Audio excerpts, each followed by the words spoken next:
And French President Emmanuel Macron has arrived at the White House ahead of President Biden's administration's first state dinner.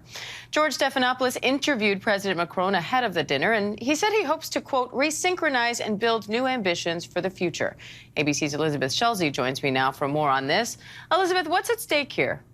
Well, you know, as President Biden put it, this is America's oldest ally. By inviting France for this first official state dinner, the U.S. is reconfirming this relationship that's been in place for a long time, and it's really been front and center throughout these conflicts. As you mentioned, the war in Ukraine going to be at the top of the agenda here. But more broadly, both President Biden and President Macron have made a push for democracy. They've really tried to say that as we've seen authoritarian regimes rise, democracy wins, and that's something that they're already messaging, saying we have a shared partnership on that, and we want to make sure that the world sees us standing together here on that message today. Now, one of the issues expected to be discussed is the war in Ukraine. Macron and Biden's partnership is key here. And in Macron's interview with George, he says that he'll speak with Vladimir Putin after his meeting with President Biden. So what are Biden and Macron expected to discuss tonight, and how big is that?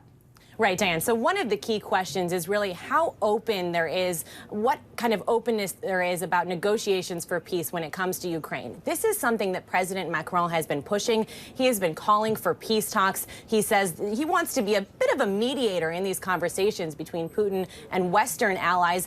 At the same time, you've had pushback saying, you know, we can't meet any of Putin's demands. The U.S. has stood firm, ultimately saying that it wants to make sure that it's not giving any Putin any leverage here. We also know that President Biden is pushing through more aid for Ukraine in Congress. He said that's a priority he wants to get through by the end of this year. Now, this is the administration's first state dinner after the tradition was put on hold for the past several years due to COVID-19. So what is the significance of Macron being the administration's first guest?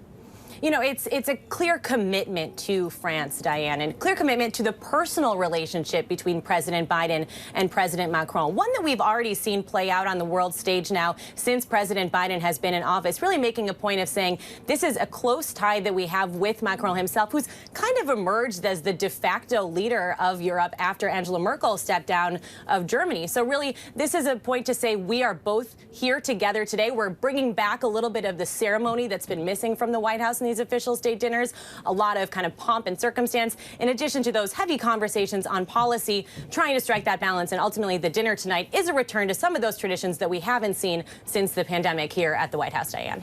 All right, Elizabeth Schulze, thank you. Hi, everyone. George Stephanopoulos here. Thanks for checking out the ABC News YouTube channel. If you'd like to get more videos, show highlights, and watch live event coverage, click on the right over here to subscribe to our channel. And don't forget to download the ABC News app for breaking news alerts. Thanks for watching.